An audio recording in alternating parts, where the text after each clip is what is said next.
আমি আমার ভাইকে এখানে যখন থেকে আর কি পরে আমি বেডে শিফট করাইছি, আমি তখন থেকে এখানে যে নার্সগুলো আছে এদের প্রচুর দায়িত্বহীনতার অবহেলা আমি এখানে দেখতে পাইছি। ইভেন এটা আমার ভাইয়ের ক্ষেত্রেও আমি দেখতে পাইছি। আমি এদের ভাইরে যখন শিফট করাইছি, এদের মনে করেন কাগজপাতি নিয়ম ক্ষেত্রে সবকিছু ঠিক আছে, বাট রোগীর যে সেবাটা প্রপার, এটার ক্ষেত্রে কোনো এদের পড়ার নিয়মটা, ডিস্ট্রিক্ট রুলসটা এরা ফলো করেন। এরা যদি ডেকে ডেকে নিয়ে আসা হয়, রোগীর যদি একটা আমি মনে করেন কেন লবড়াইতে বিয়ে করতে হবে, তাদের মনে করেন 3 থেকে 4 বার ডেকে নিয়ে আসতে হয় এদের। তাদের দায়িত্বটা কি আসলে এখানে? তারা নার্স হিসেবে এখানে আসছে কেন? তাদের যে প্রপার যে দায়িত্বটা তারা সেটা এখানে করে না। অথচ আমার মতো এখানে অনেক পেশেন্ট আছে যারা এই সাফারটা করতে দিন দিন। আজকে আমি আমার ভাইরে হারাইছি, কিন্তু আরও তো লোকজন এই তার আত্মীয় স্বজনগুলো কিরকম হারাইবে, কিন্তু বাট এরা কাদের? এর সমস্যাটা কাদের? এদের প্রশাসনের, এখানের মানে যারা আছে কর্তৃপক্ষ, মূলত এদেরই এটা সমস্যা।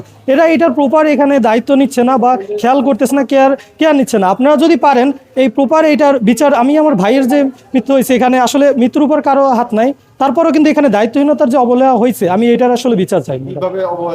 সেটা হচ্ছে আমার ভাইকে মানে আইসিইউতে প্রপার ভাবে, যখন ওর অবস্থাটা খুব খারাপ অবস্থায় হয়েছে, বাট ওকে এমার্জেন্সি কি আইসিইউ সেবা দেওয়া উচিত, কিন্তু সেখানে বিভিন্ন নিয়মের ফৌজদারি দেখাই আসলে তাকে নেওয়া হয়েছিল না। ওখানে তার কাছে বিভিন্ন ধরনের মনে করেন টাকা না দিলে তারা আসলে কোনো কাজই করতে চাচ্ছে না। সত্যি কথা বলতে তাদের মনে করেন আমি টাকা না দিই, তারা মনে করেন রুগীটাকে আমার ধরবেও না। মানে কি ধরনের টাকা?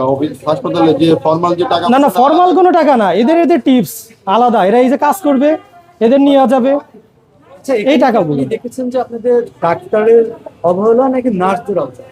দুইজনেরই অবহেলা আছে এখানে। প্রথমত হচ্ছে নার্সরা তো অবহেলা করতেছে, দ্বিতীয় হচ্ছে ডাক্তারে ডেকে নিয়ে আসলে ডাক্তার বলে এটা তো আমার দায়িত্ব না, বা এখন আমার ডিউটি না, আমার ডিউটি হওয়ার পরে। তাই একটা ডাক্তারের দায়িত্ব কি, ডিউটি হওয়ার আগে নাকি রোগীর জীবন আগে, সেটা আপনারা বলো। আপনার সব ডাক্তারের কি অবস্থা, না কিছু ডাক্তার ভালো ইয়ে করে? মূলত এখানে যে ডাক্তার আছে আমি যাদের দেখছি এরা এই কাজটাই করছে। আপনি আপনার ভাইয়ের কাছে এই গণস্বাস্থ্য কতদিন ছিলেন এখানে অ্যাডমিট? এই গণস্বাস্থ্য এখানে প্রায় আমরা 4 থেকে 5 দিন রয়েছে। এর ভিতরে যখন আপনি এসেছেন, হ্যাঁ, আপনি কতবার এসেছেন আপনার ভাই? এখানে আমি অলমোস্ট 3 বার আসছি।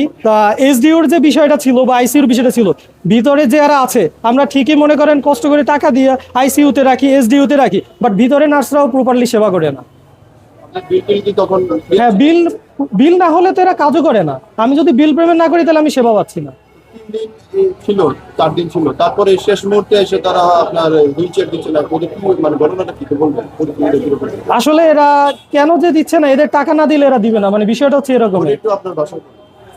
আচ্ছা, এটা বিষয় হচ্ছে এদের মানে বিষয়টা হচ্ছে যে নিবে, মানে একটা কথা আছে না, মানে আমি যে টাকা দিব তারপর কাজটা করবে। ঘটনাটা হচ্ছে এরা মানে করেন আমার ভাইরে নিবে, তো এখন মানে নিতে যাচ্ছে না, বলতেছে আমরা এই ব্যস্ততা আছি, এই ব্যস্ততা, আমার অন্য ওয়ার্ডে কাজ আছে, মানে বিভিন্ন রকমের দিয়ে দায়েরায় চলে যাচ্ছে। আচ্ছা, এখন হচ্ছে যে আপনার ভাই মারা গিয়েছেন, এখন তার লাশ নিয়ে যাওয়া নিয়ে কি কোনো আপনারা কোনো সমস্যায় ভুগতেছেন? এখন হ্যাঁ, এখন বিষয়টা হচ্ছে এখন বিষয়টা হচ্ছে আমি আসলে আমার ভাইয়ের যে দায়িত্বহীনতার অবহেলা হয়েছে, আমি এটার আসলে বিচারটা চাচ্ছি। ধন্যবাদ।